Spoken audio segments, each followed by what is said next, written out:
지금부터 8월 26일 교자씨 교회 말씀 묵상 시간을 시작하겠습니다. 오늘은 데살로니가 전서 4장입니다. 네, 제가 잠깐 기도하겠습니다. 하나님 감사합니다. 이 시간에 저희가 데살로니가 전서 4장을 함께 읽으려 합니다.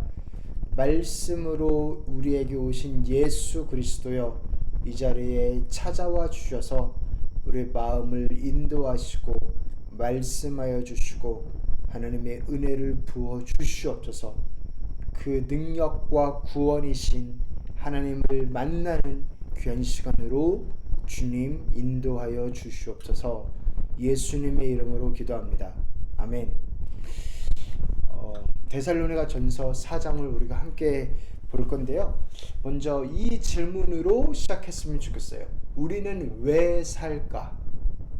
우리는 어떻게 살아야 할까? 아주 거창한 질문이기도 하고 중요한 질문이기도 한데요. 이 질문에 대한 대답을 오늘 데살로니가 전서 4장에 하나님께서 분명하게 명확하게 주십니다. 우리는 왜 살까? 어떻게 살아야 될까? 이것이 그렇게 정확한 대답이 있어? 라고 한다면 어떤 분들은 이렇게 생각할 수도 있습니다. 그럴 수가 있어? 나는 잘 모르겠고 그게 있어도 그대로 제대로 살지도 못할 것 같은데 라는 마음이 들 수도 있습니다. 네, 그러면 맞죠, 그쵸? 우리가 정말 알고 싶은 건가요? 나는 왜 사는 것이고 어떻게 살아야 할 것인가? 알면 그대로 살기 어려우니까 별로 모르고 싶기도 하나요? 우리가 하나님을 한번 생각해 봅시다. 하나님이 정말 온 우주 만물을 창조하시고 나를 어머니 뱃속에서 fearfully, wonderfully 그렇게 신묘막측하게 창조하신 분이라고 한다면 나를 향한 계획이 있고 내가 왜 살았으면 좋겠고 어떻게 살았으면 하는 거에 대한 분명한 그림이 있으실 겁니다. 그리고 이 하나님이 좋으신 분이라면 그것을 나에게 너가 열심히 해봐라 그럼 내가 조금 알려줄게 하는 분이 아니고 우리에게 적극적으로 말씀하시고 알려주시고 우리가 그 풍성한 삶을 살기를 원하시기 때문에 쉽게 우리에게 보여주시는 분일 겁니다. 좋으신 분이라면 우리를 골탕 먹이는 분이 아니라. 그래서 성경을 통해서 우리가 결국에는 어떠한 삶을 살았으면 하는지, 다른 말로 하면 매뉴얼이에요. 매뉴얼. 아이폰이 있으면 아이폰의 매뉴얼이 있고 랩탑이 있으면 랩탑의 매뉴얼이 있듯이 우리가 정말 풍성한 삶을 살았으면 하는 그 방향을 가르쳐 주셨습니다. 아이폰 13이죠. 아직 14는 이제 나온다는데 아이폰 13을 사가지고 그냥 전화 받는 것만 한다라고 한다면 어떤 목사님이 그렇게 비유하셨어요.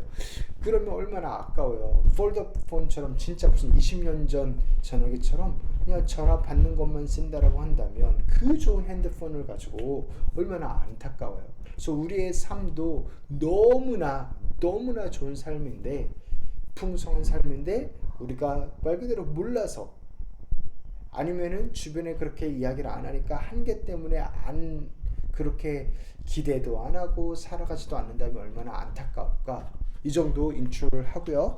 그 답이 무엇인지 우리 함께 한번 찾아보려고 합니다. 우리 1절에서 3절 함께 읽겠습니다. 그러므로 형제자매 여러분, 끝으로 우리는 주 예수 안에서 여러분에게 부탁하며 권면합니다. 여러분은 어떻게 살아야 하며 어떻게 하나님을 기쁘게 해드려야 할 것인지를 우리에게서 배운 대로 하고 있으니 더욱 그렇게 하십시오. 우리가 주 예수의 이름으로 무슨 지시를 여러분에게 내렸는지를 여러분은 알고 있습니다. 하나님의 뜻은 여러분이 성결하게 되는 것입니다. 여러분은 음행을 멀리하여야 합니다. 어떤 것 같아요? 하나님은 우리가 어떻게 살았으면 하는 것 같아요? 하나님은 우리가 어떻게 살아야 하는지를 말씀하시는데요. 그것은 무엇이냐면 하나님을 기쁘게 해드리는 삶입니다. 이게 우리가 사는 삶의 이유예요. 하나님을 기쁘게 해드리는 삶. 네, 하나님을 기쁘게 해드리는 삶. 내가 무슨 기쁨 주냐? 하고 기분 나쁘실 그렇게 생각하실 수도 있는데요. 사실은 우리는 누군가를 기쁘게 하기 위해서 살아가는 경우가 너무나 많아요. 이미 누군가의 인정을 위해서, 사람들을 기쁘게 해서, 사람들한테 인기 있어서, 사람들한테 인정받아서, 네, 그러고 싶은 것들 많은 사람들이 있잖아요. 아니면 부모님의 인정을 위해서, 아니면은 내 남편이나 아내의 인정을 위해서, 네, 그렇게 살아가는 경우가 너무나 많지요. 그런데 그것이 하나님이라면 훨씬 크지요. 역사를 창조하시고 만드시고 이끄시는 하나님의 인정, 그분의 관심과 그분과 관계가 있을 수 있고, 그리고 그분을 심지어 기쁘게 할 수 있다라는 것. 근데 그게 뭔데요? 어떻게 하는 건가? 그래서 하나님의 우리를 향한 뜻은 우리가 성결하게 되는 것이라는 것입니다. 이것을 이렇게도 생각해 볼 수 있습니다. 우리는 하나님께로부터 와서 하나님께로 다시 돌아가는 존재입니다. 다른 말로 하면 대사입니다. 대사, ambassador, 대사. 그래서 우리는 하나님께로부터 와서 하나님의 성품과 하나님의 아름다운 좋은 소식들을 전하면서 마음껏 살다가 다시 하나님의 품으로 돌아가는 그러한 존재라는 거예요. 한국의 대사를 한번 생각해 볼까요? 한국에서 일본으로 파송한 대사가 있는데, 특별히 위안부 문제를 다뤄달라고 대사를 파송했어요. 엄청나게 핫한 이슈죠. 그런데 일본 한복판에서 한국인 대사가 위안부의 발언을 할 때 위안부를 옹호하고 그들에게 정말 사과를 해야 된다라고 발언을 할 때, 일본 그 룸 안에 미팅 분위기는 아주 싸해질 겁니다. 그러면 만약에 내가 그 대사인데, 그러면 어떡해. 우리는 다 잘 지내려고 사는 건데 갈등을 안 일으키고 그런 거 없어야지 하면서, 그래 니네가 맞아. 만약에 그렇게 한다라고 한다면 어떻게 돼요? 이 대사가 한국에 다시 돌아왔을 때 완전 난리 나겠지요. 그러니까 내가 있는 이 자리를 좋게 하는 게 좋은 게 아니라는 겁니다. 그럴 수 있다라는 겁니다. 좋은 게 무조건 좋지 않다라는 게 아니라 좋게 하는 게 좋지 않을 수 있다라는 겁니다. 그래서 우리가 사는 삶이 아무리 음란하고 음행을 옹호하고 정당화시키고 다들 그렇게 사는데 다들 그렇게 하는데 하는 그런 삶일지라도 그것이 아니라는 거죠. 그게 좋은 게 아니라는 거죠. 그것을 이야기하는 겁니다. 하나님의 뜻은 우리가 방탕하지 않고, 성적으로 방탕하지 않고, 다른 사람들이 다 한다라고 따라하지 않고 거룩하게 사는 거다. 성결한 거다. 같이 한번 4절에서 8절 읽겠습니다. 각 사람은 자기 아내를 거룩함과 존중함으로 대할 줄 알아야 합니다. 하나님을 알지 못하는 이방 사람과 같이 세욕에 빠져서는 안 됩니다. 또 이런 일에 탈선을 하거나 자기 교훈을 해하거나 하지 말아야 합니다. 우리가 여러분에게 전에도 말하고 경고한 대로 주님께서는 이런 모든 일을 징벌하시는 분이기 때문입니다. 하나님께서 우리를 불러주신 것은 더러움에 빠져 살게 하시려는 것이 아니라 거룩함에 이르게 하시려는 것입니다. 그러므로 이 경고를 저버리는 사람은 사람을 저버리는 것이 아니라 여러분에게 성령을 주시는 하나님을 저버리는 것입니다. 성적으로 거룩하게 사십시오 라고 말을 할 때 난 아닌데요 라고 말한다면, 그거는 제 말을 안 듣고 제 말을 무시하는 정도가 아닙니다. 여러분에게 성령을 주시는 하나님을 저버리는 것입니다. 네, 이거는 제가 하는 말이 아니에요. 하나님이 하시는 말씀이에요. 성에 집착하고 성에 쩔쩔매면서 사는 것은, 네, 하나님께서 우리를 구원자로 오셔서 우리에게 구원을 주셨는데, 그 구원을 무시하고 구원의 능력을 믿지 않고, 하나님이 다 내 영혼은 구원해도 나의 이 음란한 욕심에서는 나를 구원 못해 라고 말하는 것입니다. 사실 복음의 스토리를 이제 안 믿는 거죠. 사실은 그 선물을 안 받아들이는 거죠. 하나님의 능력을 어떻게 보면 비웃는 거죠. 심하게 말하면. 그래서 우리 그 부분, 우리가 성결한 것이 하나님의 뜻이라는 것을 우리가 보았고, 또 우리를 향한 하나님의 뜻을 분명히 또 말씀하십니다. 9절에서 12절인데요. 우리 같이 읽겠습니다. 교우들에 대한 사랑을 두고서는 여러분에게 더 쓸 필요가 없겠습니다. 여러분이 직접 하나님께로부터 서로 사랑하라고 하시는 가르침을 받아서 온 마케도니아에 있는 모든 형제 자매에게 그것을 실행하고 있기 때문입니다. 형제 자매 여러분, 우리는 여러분이 더욱더 그렇게 하기를 권면합니다. 그리고 우리가 여러분에게 명령한 대로 조용하게 살기를 힘쓰고 자기 일에 전념하고 자기 손으로 일을 하십시오. 그리하여 여러분은 바깥 사람을 대하여 품위 있게 살아가야 하고 또 아무에게도 신세를 지는 일이 없도록 해야 할 것입니다. 네, 또 우리를 향한 하나님의 뜻이 무엇인가요? 그것은 무엇이냐면 우리가 서로를 사랑하는 겁니다. 교우들에 대한 사랑, 서로 사랑하는 것이 하나님의 뜻입니다. 특별히 교우를 이야기하고 있어요. 공동체를 사랑하는 것, 가족을 사랑하고 공동체를 사랑하는 것이 우리를 향한 하나님의 뜻입니다. 네, 그렇게 하나님께서는 우리가 서로를 챙겨주는 것을 말씀하셨습니다. 그래서도 일해야 되는 거예요. 여기서도 자기 일에 전념하라. 자기 손으로 일을 해라. 그래야 일단 첫 번째로는 꾸지 않을 수 있고, 그죠? 손 벌리고 안 살 수 있고 오히려 베풀면서 살 수 있다.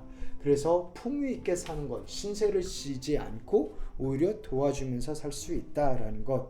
그래서 우리가 열심히 일을 하는 거다라고 이야기를 합니다. 내 부를 쌓기 위함이라기보다 열심히 도와주기 위해서 열심히 일하는 거다라고 이야기를 합니다. 이 두 가지인데요. 아주 명확하죠. 성적으로 거룩한 것과 서로 사랑하는 것. 근데 이것이 말처럼 쉽지 않죠. 그리고 이것이 말처럼 간단하지도 않죠. 여기서 이미 간단하게 쓰지는 않았지만, 그래서 누군 모르나, 그게 좋은 줄 모르나, 그게 잘 안 돼서 어려운 거지 라고 할 때 이 그러한 고민을 우리만 가진 것이 아니라 이 데살로니가 교인분들도 그러한 고민이 있었습니다. 그래서 바울은 이 삶을 잘 살 수 있는 아주 좋은 팁을 줍니다. 방법을 알려줍니다. 그것이 무엇이냐면 13절에서 18절인데요. 우리 같이 한번 읽어보겠습니다. 형제 자매 여러분, 우리는 여러분이 잠든 사람의 문제를 모르고 지내는 것을 원하지 않습니다. 여러분은 소망을 가지지 못한 다른 사람들과 같이 슬퍼하지 않아야 할 것입니다. 우리는 예수께서 죽으셨다가 살아나신 것을 믿습니다. 이와 같이 하나님께서 예수 안에서 잠든 사람들도 예수와 함께 데리고 오실 것입니다. 우리는 주님의 말씀으로 여러분에게 이것을 말합니다. 주님께서 오실 때까지 살아남아 있는 우리가 이미 잠든 사람들보다 결코 앞서지 못할 것입니다.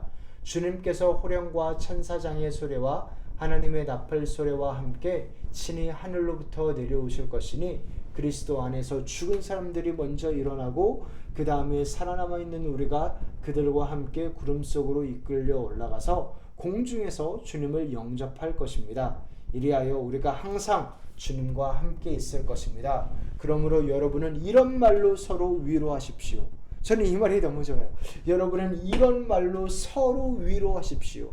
우리가 이 힘든 세상, 몰라서 못 지키는 게 아니고 아는데도 참 어려워서 못 지키고 어려운 이 세상에서, 쉽지 않은 세상에서 어떻게 서로를 위로하나?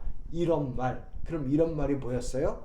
예수님의 부활이란 게 있고 예수님이 다시 오신다라는 게 있고 예수님이 다시 오실 때 우리가 부활한다라는 게 있고 그리고 또 우리가 하늘에 올라가서 하나님 보좌 우편에 앉는다라는 것. 이것이 소망입니다. 이것을 계속 이야기하라는 거예요. 예수님의 부활 진짜다. 그리고 예수님이 다시 오는 것도 진짜다. 반드시 다시 오신다. 반드시 다시 오신다. 우리를 잊지 않고 반드시 다시 오신다. 그리고 예수님이 우리도 부활시킬 거다. 예수님만 그렇게 멋지게 된 게 아니고 우리도 부활할 거다. 그리고 우리를 하나님 우편에 앉게 할 거다. 우리가 주와 항상 함께 있을 거다. 너무나 놀라운 기대이고 소망이고 그림이죠. 그것, 네, 하나님이 다 알아주실 거다. 하나님이 다 그 절절한 마음을 알아주실 것이고 그리고 또한 해결하실 거다. 이렇게 생각하면 돼요. 제가 이 부활에 대한 소망, 하나님의 강력한 구원에 대한 소망이 되게 기대되는 부분이 언제냐면, 어떤 것을 상상할 때냐면, 많은 분들이 치매라는 병에 걸리십니다. 그렇게 하나님을 사랑하고 열심히 살다가도 치매에 걸릴 수 있어요. 그럼요, 걸릴 수 있죠. 자기 이름도 모르게 되는 그 치매.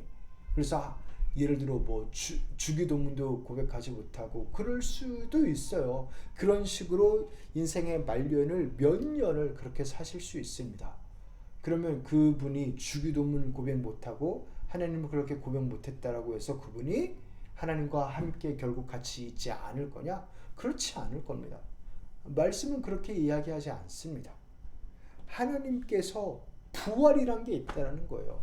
죄의 결과로 안타깝게 이렇게 망가져 버리는 것이 있다라는 겁니다. 그것을 없다라고 하지 않아요. 그런데 그 모든 것을 회복시키는 부활이 반드시 있다라고 말씀은 이야기합니다.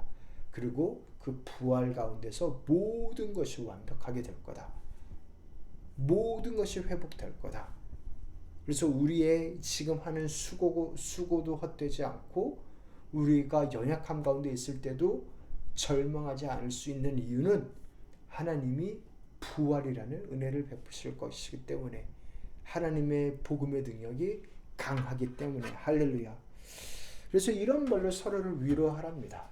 네, 하나님은 다 아십니다. 우리의 마음을 다 아십니다. 우리 세 가지 sin, 어떤 게 우리의 죄인가요? 성적으로 타락하는 것, 그것도 있고, 또한 타협하는 것. 네, 다른 사람들이 다 하니까 나도 이 정도면 깨끗한 거지 뭐 라고 생각하는 것, 이 정도는 죄도 아니야 라고 생각하는 것, 그런 죄가 있겠고, grace, 뭐가 있을까요?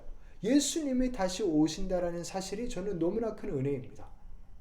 예수님이 왜 다시 오시겠어요? 하늘에서 그냥 우리를 착 데리고 가는 게 아니라 왜 다시 오시겠어요? 눈물을 닦아주시러, 모든 것을 회복시키러, 완성시키러. 그게 하나님이 이 세상을 향한 뜻입니다. 창조, 타락, 구속뿐만 아니라 영화까지. 그 하나님의 회복하신다라는 그 계획이 은혜입니다. 주님 다시 오십니다. 반드시 다시 오십니다. 심판주로 오시기도 하지만 우리의 구원주로 오시기도 합니다. 그리고 또한 미션, 이러한 말로 서로 위로하라고 하죠. 예수 안에 있어? 그럼 괜찮아. 예수님 믿어? 그럼 다 괜찮아. 하나님이 다 해결하실 거야 라는 그것, 그 믿음, 그 믿음으로 우리가 서로를 위로하면서 나아갈 수 있기를 소원합니다. 괜찮습니다. 예수님이 계시니까 괜찮습니다. 하나님, 이 말로 서로를 위로하라 하신 하나님, 위로가 됩니다. 우리는 연약하고 부족하지만 내가 연약할수록 더욱 귀히 여기사 하늘 보좌 위에서 낮은 나를 보시네. 그 찬양의 가사처럼 하나님이 계십니다. 하나님이 부활하셨고 하나님이 우리를 부활시키시고 하나님 안에 하나님과 항상 함께하게 만드실 것입니다. 그 하나님을 찬양하고 그 구원을 감사합니다. 아버지 하나님, 저희들 너무나 연약하오니 불쌍히 여겨주시고 계속해서 우리를 도우시고 성령을 부어주시사 그 하나님을 만날 수 있도록, 경험하며 나아갈 수 있도록 우리에게 찾아오시는, 우리를 회복시키시는, 우리를 알아주시고 눈물을 닦아주시는 그 하나님을 계속해서 보도록 저희들을 인도하여 주시옵소서. 이제는 우리 주 예수 그리스도의 은혜와 하나님 아버지의 사랑과 성령님의 교통하심이 어떻게 살아야 할까, 하나님을 기쁘시게 사는 삶, 그것을 향하여 달려나가는 우리 사랑하는 성도님들 가운데 이제부터 영원토록 함께 있을지어다. 아멘.